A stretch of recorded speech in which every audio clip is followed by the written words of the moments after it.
বইলা দিচ্ছেন ومن أراد الآخرة وسعى لها سعيها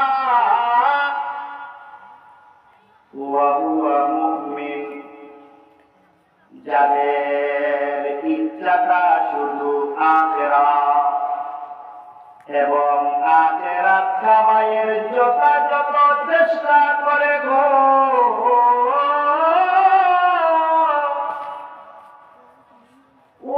মুমিন এবং নিজেকে মুমিন বানায়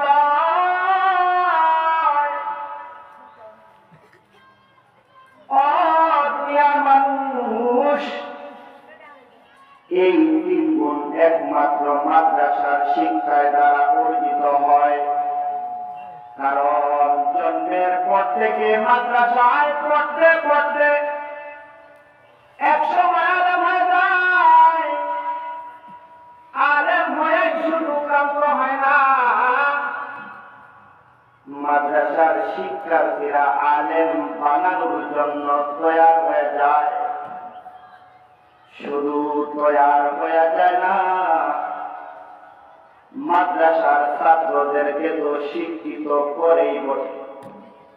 বিভিন্ন তরিকার মাধ্যমে জনসাধারণকেও জান্নাতের রাস্তা দেখা যায় এবং জনসাধারণকে জাহান্নামের রাস্তা থেকে বাঁচায়া দেয়। এখন প্রশ্ন হইল, ও বন্ধু আমার, এখন প্রশ্ন হইল মাদ্রাসার শিক্ষার্থীরা দুনিয়াবি কি লাভ হয়? তিন গুণে গুণান্বিত আখিরাত কামাই করছে, বুঝতে পারলাম। কিন্তু মাদ্রাসার শিক্ষার্থীরা দুনিয়াবি কি লাভ হয়? দুনিয়ার মানুষ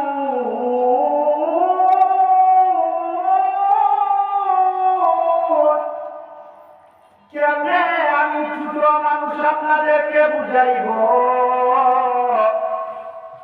মাদ্রাসার শিক্ষা দ্বারা মাদ্রাসার ছাত্রদের ভিতরে কলমের ভিতরে আল্লাহ তাআলা এমন একটা ভয় সৃষ্টি হয়ে যায়। ওয়ালিমান খাফা মাকাম রাব্বিহি জান্নাতান। আল্লাহ তাআলা বলেন, যারা আমার সামনে দণ্ডায়মান হওয়াকে ভয় করে গো, যারা আখিরাতকে ভয় করে গো, মুসলমান, আল্লাহ তাআলা বলেন তারাই কিন্তু আল্লাহ তাআলার জান্নাতের দুইটা জান্নাত পুরস্কার হিসাবে পাইব। এমন একটা কলমে মাদ্রাসার শিক্ষার্থীদের ভিতরে এবং আল্লাহ তাআলার ভয় সৃষ্টি হয়।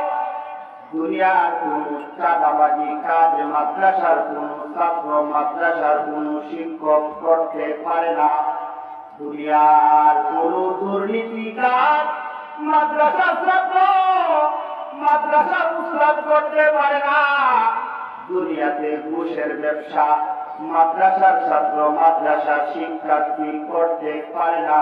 সুদের ব্যবসা মাদ্রাসার কোন শিক্ষার্থী, মাদ্রাসার কোন উস্তাদ করতে পারে না গো। তাদের কলমের ভিতরে আখিরাতের ভয় ঢুকে যায়। কারণ আল্লাহ তাআলা বলেন, ওয়ামান আরাদা আল-আখিরাতা, যাদের ইচ্ছাটা হইল শুধু আখিরাত, আর কোনো পাওয়া নাই, এমপি হওয়ার তাদের কোনো দরকার নাই, চেয়ারম্যান হওয়ার কোনো দরকার নাই। উনাদের ইচ্ছাই হইল শুধু মানুষকে আখিরাত মুখী করা। উনাদের দ্বারা দুনিয়াবি কোনো দুর্নীতি, দুনিয়াবি চুরি ডাকাতি হওয়ার কোনো চিন্তা ভাবনা নাই। কারণ ওরা ওদের ভিতরে আছে কুরআন, ওদের ভিতরে আছে রাসূলের সুন্নাহ। কারণ ওরা জানে যদি দুর্নীতি করিব কিয়ামতের ময়দানে মালিকের কাছে গিয়ে আমাকে জবাবদিহি করতে হবে। এটা হলো মাদ্রাসার দুনিয়াবি লাভ। কারণ মাদ্রাসার শিক্ষার্থী, ছাত্র, উস্তাদ দ্বারা তাদের কলমের ভিতরে এই শিক্ষায় শিক্ষিত হয়ে তাদের কলমের ভিতরে এমন একটা বই সৃষ্টি হয় যেই বইয়ের কারণে দুনিয়াতে দুর্নীতি, চুরি, ডাকাতি, খুন, রাহাজানি তারা কোনদিন করতে পারে। এটা ক্ষেত্রে হযরত উমর রাদিয়াল্লাহু তাআলা আনহু একদিন মরুভূমিতে হাইটা যেতেছেন। মরুভূমিতে হাইটা যেতেছেন উমর রাদিয়াল্লাহু তাআলা আনহু। একেবারে শুনশান মরুভূমি, কোনো মানুষ নাই, কোনো কিছুই দেখা যায়। হযরত উমর রাদিয়াল্লাহু তাআলা আনহু দূরে তাকিয়ে দেখেন একটা রাখাল ছাগল চড়াইতেছে এবং ছাগল থেকে ছাগলের দুধ পান করে। উনি বড় তৃষ্ণার্ত এবং ক্ষুধার্ত। রাখালের কাছে গিয়ে বলতেছে, রাখাল, তুমি আমাকে তোমার ছাগলের পাল থেকে একটা ছাগলের দুধ আমারে একটু তুমি পান করো। রাখাল তো উমরকে চিনে নাই। রাখাল বলতেছে, মুসাফির সাহেব, আপনি বলেছেন আপনাকে ছাগলের দুধ পান করাইতে, কিন্তু শুনেন, এই ছাগলের মালিক আমি নয়, আমি আমার মালিকের চাকর। আমি যদি আমার মালিকের অনুমতি ছাড়া আপনাকে ছাগলের দুধ পান করাই, তাহলে মালিকের কাছে আমার জবাব দিয়ে করতে হবে। উমরের যে তৃষ্ণা ছিল, বলে, রাখাল কি আমার সঙ্গে এই মরুভূমিতে কোনো মানুষ নাই, সে কি সঠিক কথা বলতেছে নাকি আমাকে দেখা সে ভাব লইতেছে? পরে একটু পরীক্ষা করা দরকার। উনি পরীক্ষা শুরু করে দিলেন রাখালকে। রাখালকে বলেন, আচ্ছা ঠিক আছে, তোমার মালিকের বুঝলাম, কিন্তু তোমার মালিকের ছাগল, একটা ছাগল তুমি আমার কাছে বিক্রি করে দাও। একটা ছাগল বিক্রি করে দাও। তো রাখাল বলতেছে, মুসাফির সাহেব, আপনার কাছে একটা ছাগল বিক্রি করে যাবে, কিন্তু মালিক রাজি কি করে পাবে? তো উমর বলতেছে, পরীক্ষা হলে তৈরাই চালাই। উমর বলতেছেন, ঠিক আছে, তোমার মালিককে গিয়া তুমি বলবা যে একটা ছাগল বাঘে খায় ফেলে, বাঘে খায় ফেলেছে। তো রাখাল এই কথা শুনো মাত্রই ছাত্ররা রাগান্বিত হইয়া উমরকে বলে, মুসাফির, সাবধান হইয়া আপনি কথা বলেন, সংযত হয়ে কথা বলেন। আমার মালিককে বড় বিশ্বস্ত চাকর আমি, আমার মালিকের বড় বিশ্বস্ত চাকর আমি। মালিককে যদি বলি একটা নয় অনেক ছাগল গুলা বাঘে খায় ফেলাইছে, মালিক কিন্তু বিশ্বাস করবে। কিন্তু ও মুসাফির, ইন্নাল্লাহা সামিউন বাসীর। ও মুসাফির, দুনিয়ার মানুষের চক্ষু আমি ফাঁকি দিতে পারবো, আমার কর্মরত মালিকের চক্ষু আমি ফাঁকি দিতে পারবো। ও মুসাফির, তোমার কাছে একটা ছাগল বিক্রি কইরা, দুর্নীতি কইরা আমি টাকা গ্রহণ করতে পারবো, কিন্তু আমাদেরকে যেই মালিক দেখতেছেন, আমাদের ময়দানে যদি আমাকে জিজ্ঞেস করে, রে কিরে রাখাল, তোরে তো ছাগল দিয়া আমানতদারি দিয়েছিলাম, তুই আমানতের খেয়ানত কইরা কেন দুর্নীতি করলি? আল্লাহ তাআলা তো দেখতেছেন। ও মুসাফির, বলো, কিয়ামতের কঠিন ময়দানে মালিকের কাছে জবাব দেওয়ার কোন রাস্তা আছে?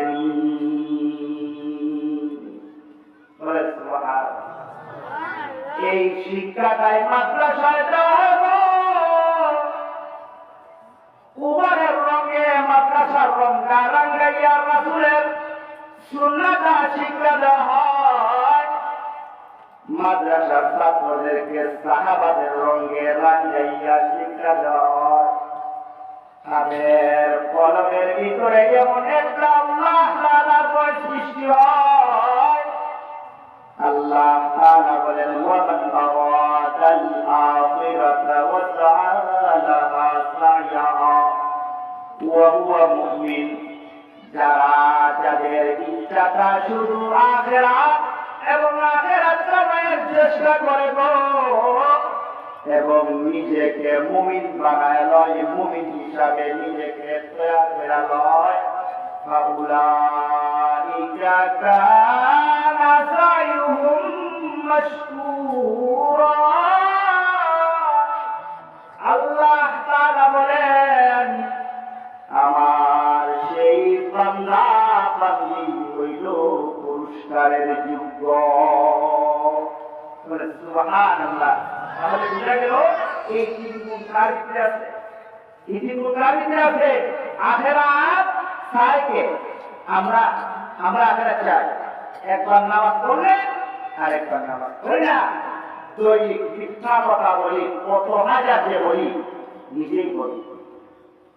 কিন্তু মাদ্রাসায় শিক্ষার্থীরা, মাদ্রাসার উস্তাদরা মিথ্যা কথা সম্পর্কে আলোচনা করেন, উমর কিভাবে চলেছেন এই শিক্ষা দান করেন। উমরের শিক্ষা মাদ্রাসায় দেওয়া হয়, কিভাবে রাসূলের রঙে উমর নিজেকে রাঙ্গাইয়া আমল করেছেন, এই শিক্ষা একমাত্র মাদ্রাসায় দেওয়া হয়। এখন বুঝলাম এই তিন গুণে গুণান্বিত মাদ্রাসার ছাত্র উস্তাদ, কিন্তু ওনাদের দ্বারা খবরে কি ফায়দা? কপাল বড় পুষে গো দুনিয়া মানুষ, নিজে মাদ্রাসায় পড়তে পারলেন না, আলেম হইতে পারলেন না, দুনিয়া বুড়ি হয়ে গেছে, কপালটা আমাদের পুষে গো। মালিকের কাছে কি লইয়া জবাব দিবে? আপনি মাদ্রাসায় শিক্ষা বহন করতে পারেন না,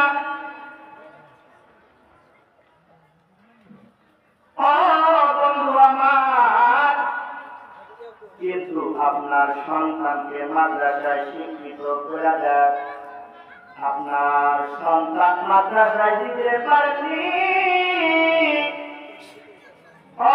দুনিয়ার মানুষ আপনার নাতি নাতনিকে মাদ্রাসায় ভর্তি করে দেয়, আপনার নাতি নাতনিকেও মাদ্রাসায় পড়াইতে পারেন নাই, কপালটা বড় পড়ে গেছে। কেমনে মালিককে আপনি আখিরাতে আপনার চেহারাটা দেখাইবেন? কবরের জগতে কি লাভ?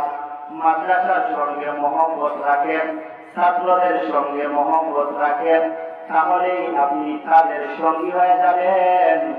এমন হইতে পারে মাদ্রাসার সঙ্গে মহব্বত রাখার কারণে আল্লাহ তাআলা আপনাকে জান্নাতের মালিক বানায় দিবেন। কবরের জগতে মাদ্রাসার শিক্ষা দেয়া কি লাভ?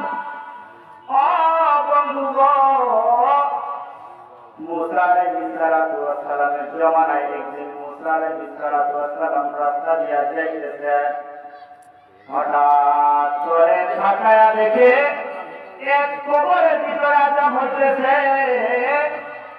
মুসা আলাইহিস সালাতু ওয়াস সালাম কবরের আযাব দেখে চিন্তিত হয়ে গেছে, উনি কবর অতিক্রম করে চলে গেছেন। আবার যখন এই রাস্তা দিয়া ফিরবেন, হঠাৎ করে তাকায় দেখেন কবরের আযাব বন্ধ হয়ে গেছে। মুসা আলাইহিস সালাতু ওয়াস সালাম কবরের পাশে লাগে দাঁড়িয়ে বলেন, আল্লাহর বান্দা, যাওয়ার সময় দেখলাম তোমার কবরের মধ্যে আযাব হয়, কিন্তু এখন দেখতেছি তোমার কবরের আযাব বন্ধ হয়ে গেছে অল্প সময়ের ভিতরে, কারণটা কি? কবরবাসী ডাকিয়া বলে, ওগো পয়গম্বর মুসা,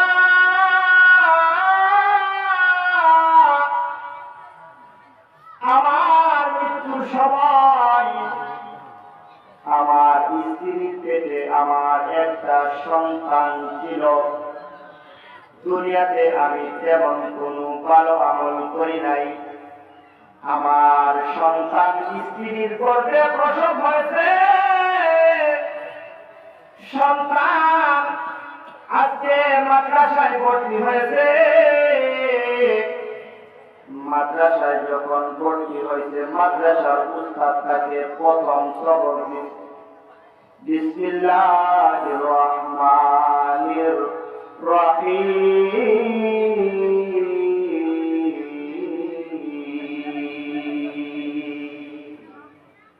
মাদ্রাসার উস্তাদ তাকে প্রথম সবক দিচ্ছে বিসমিল্লাহির রহমানির রহিম। মালিকরে রহমান কইয়া রহিম কইলা ডাক দিছে। ফেরেশতাদেরকে মালিক হুকুম দিয়া দিছে, ফেরেশতারা রে, যেই বান্দার কবরের ভিতরে তুমি আযাব দিতেছ, এই বান্দার সন্তান আমি মালিকরে রহমান কইলা ডাক দিছে গো, রহিম কইলা ডাক দিছে। ও ফেরেশতারা, যদি এই বান্দার কবরের আযাব বন্ধ না করো, আমি মালিক যে রহমান, আমি মালিক যে রহিম, আমার এই গুণগুলা তো বান্দার সাথে ব্যবহারিত হয় না। আল্লাহ তাআলা আদেশ করার সঙ্গে সঙ্গে আমার কবরের আযাব বন্ধ হয়ে গেছে। এই জন্য আল্লাহ তাআলা বলেন, ওয়ামান আরাদাল্লাহু লাহা সায়াহা ওয়া হুয়া মুমিন ফাউলাইকা কানা সায়ুহুম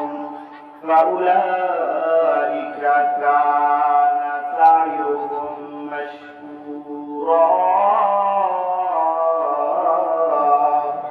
আল্লাহ তাআলা বলেন, আমার যেই বান্দা বান্দীগণ যাদের ইচ্ছা দুনিয়া নয়, যাদের ইচ্ছা টাকা নয়, পয়সা নয়, যাদের ইচ্ছাটা হইল শুধু আখিরাত, ওয়াজালাহা সায়াহা, এবং আখিরাত কামাইয়ের যথাযথ চেষ্টা করে, ওয়া হুয়া মুমিন, এবং নিজেকে মুমিন বানায় লয়, ফাউলাইকা কানা সায়ুহুম মাশকুরা।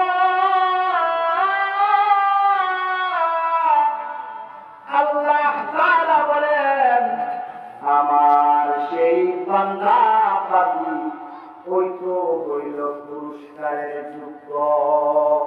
দুনিয়ার মানুষ কপাল খুঁজে বলে, নিজে মাদ্রাসায় পড়তে পারি নাই, নামাজটাও ঠিকভাবে আদায় করতে জানি না, কবরের মধ্যে কি জবাব দেব?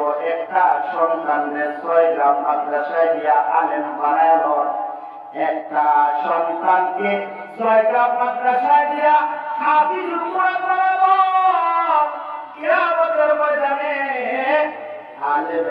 আলেমের পিতা মাতাকে এমন নূরের তাজ পরিধান করাইব, সূর্যের চাইতে আরো ঝিকিমিকি ঝিকিমিকি আলো তাদের মুখের মধ্যে ঝলকাইব। ও দুনিয়ার মানুষ, ছিলাম না গো মাদ্রাসা কি, ছিলাম না কোরআন হাদিসের কারখানাটা কোন জায়গায়, আখিরাতের দিন, কিয়ামতের দিন কি অবস্থাটা হবে একটু চিন্তা করেছেন? কোরআনের সঙ্গে সম্পর্ক রাখলাম না, কোরআন হাদিসের সঙ্গে সম্পর্ক রাখলাম না, মাদ্রাসার সঙ্গে সম্পর্ক রাখলাম না।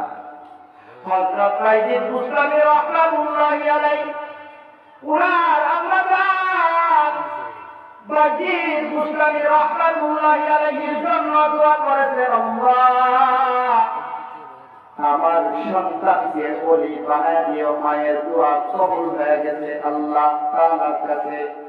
বাইজিদ বুস্তামীর আব্বা বাইজিদ বুস্তামীকে মায়ের পেটে গর্ভ অবস্থায় রাখা বাইজিদ বুস্তামী আব্বা জানের ইন্তেকাল হয়ে গেছে। উনার যখন পড়ার অবস্থা হয়েছে, মাদ্রাসায় পড়ার যোগ্যতা বাইজিদের হয়েছে গো। বাইজিদের মা বাইজিদকে হাতে ধইরা উস্তাদজির কাছে অনেক দূরের রাস্তা হাইটা নিয়ে গেছে। বাইজিদকে হাতে ধইরা উস্তাদজিকে বলতেছে, উস্তাদজি আমার বাইজিদ কিন্তু আমাকে বড় মহব্বত করে গো। আমার বাইজিদকে আপনি আলেম না বানাইয়া কিন্তু বাইজিদকে ছাড়বেন না, ছুটি দিলেন না। উস্তাদজি তাই করেছে, বাইজিদকে পড়ানো শুরু করে দিতে। অনেকদিন গত হয়ে গেছে, বাইজিদের কলমের ভিতরে মায়ের জন্য ভালোবাসা তৈরি হয়ে গেছে। ঘুমাইতে গেলে মারে চোখের মধ্যে বাসে। বাইজিদ উস্তাদজির কাছে আইসা বলে, উস্তাদজি মায়ের কথা স্মরণ হয়ে গেছে গো। মাকে বড় দেখতে মন চাইতেছে।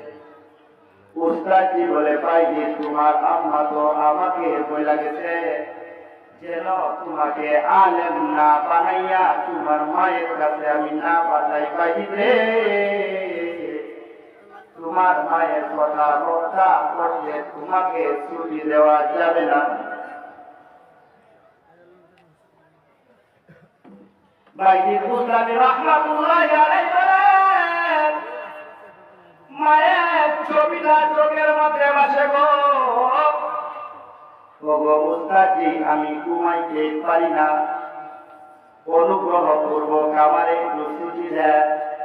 উস্তাদজি বলে, বাইজিদ রে তোমারে আমি ছুটি দিমু একটা শর্তে।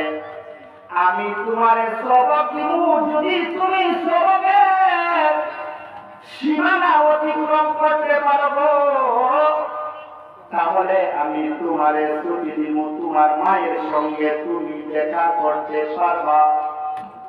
বাইজিদকে একটা সীমানা দিয়ে দিছে, যেমন সীমানা দিয়ে দিছে। বাইজিদকে বলে, বাইজিদ যদি তুমি এই সীমানা অতিক্রম করতে পারো তাহলে তোমার মায়ের কাছে তোমারে আমি পাঠাইব। বাইজিদ মায়ের জন্য পাগল করা হয়ে গেছে, এলিমের জন্য পাগল করা হয়ে গেছে। বাইজিদ ঘুমাই খাওয়া নাই, দিন রাত পড়া শুরু করে দিছে। পড়তে পড়তে পড়তে পড়তে উস্তাদের দেওয়া সবকের সীমানা অতিক্রম করে ফলাইছে। উস্তাদ যে ধারণা করেছিল বাইজিদ মনে হয় এতদিনের ভিতরে এই সবক আয়ত্ত করতে পারবে না, কিন্তু দেখা গেল উস্তাদের ধারণার আগেও বাইজিদের সবক বাইজিদের কন্ট্রোল করে ফলাইছে। উস্তাদজিকে অল্প সময়ের ভিতরে কে বলে, উস্তাদজি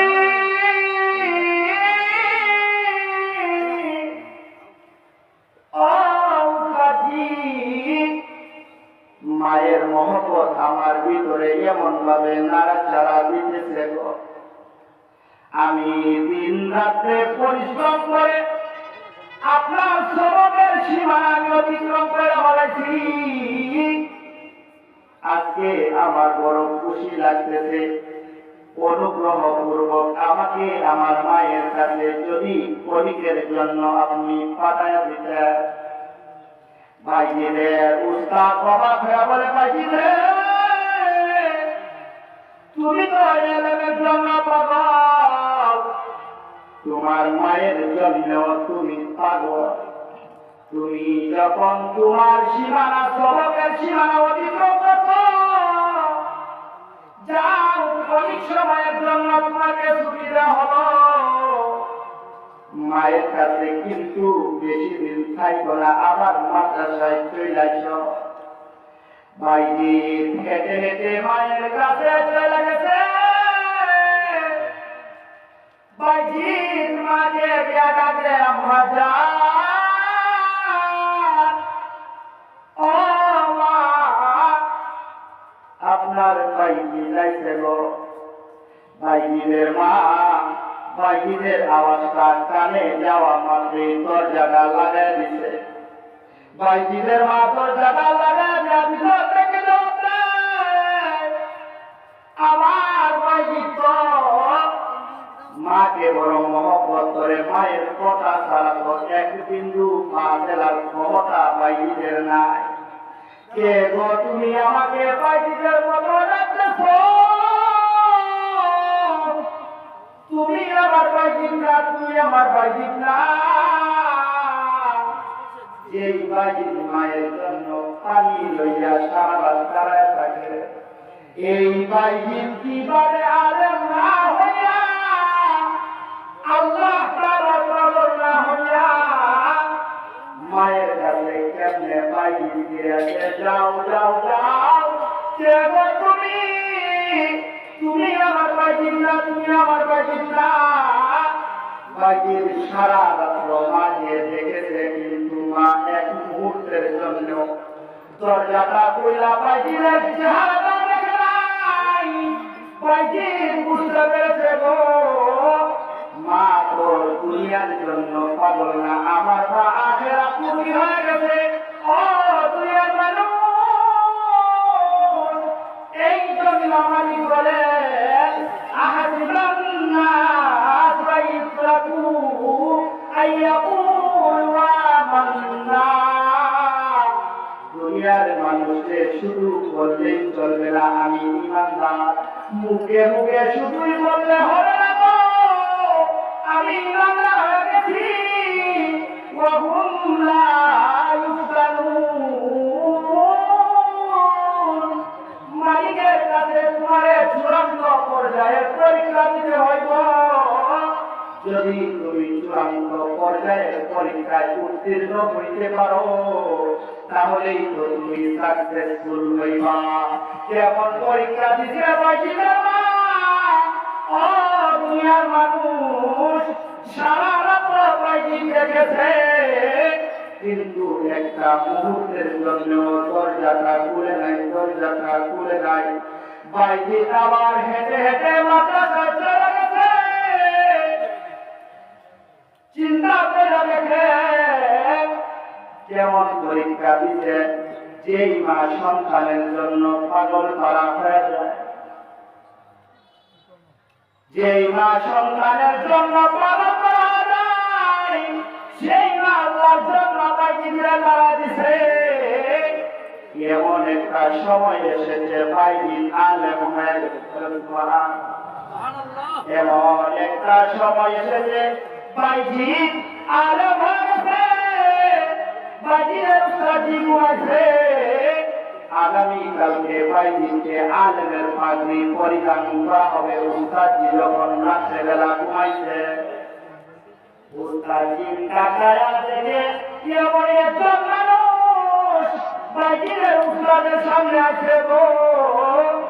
দুনিয়ার কোন সাধারণ মানুষ নয়, উনি বলেন সরকারে দু আলম রাহমাতাল লিল আলামিন মুহাম্মাদুর রাসূলুল্লাহ। বাইজিদের উস্তাদে ডাকে বলে, বাইজিদের উস্তাদ, সব ছাত্রদেরকে তুমি ইলমের পাগড়ি পরাইবা, কিন্তু বাইজিতে তুমি দুইটা পাগড়ি দিলা। কারণ বাইজিদের দোয়া আল্লাহ, বাইজিদের মায়ের দোয়া আল্লাহ তাআলা কবুল করে। একটা আলেমের পাগড়ি দিবা, আর একটা তোমার খেলাফতের পাগড়ি বাইজিতে পরিধান করাইবা। বাইজি তুই পাগড়িরা মায়ের কাছে গেছে, মাকে ডাক দেওয়া মাত্রই মা বলে, বাবারে আসো, আমার বুকে আসো।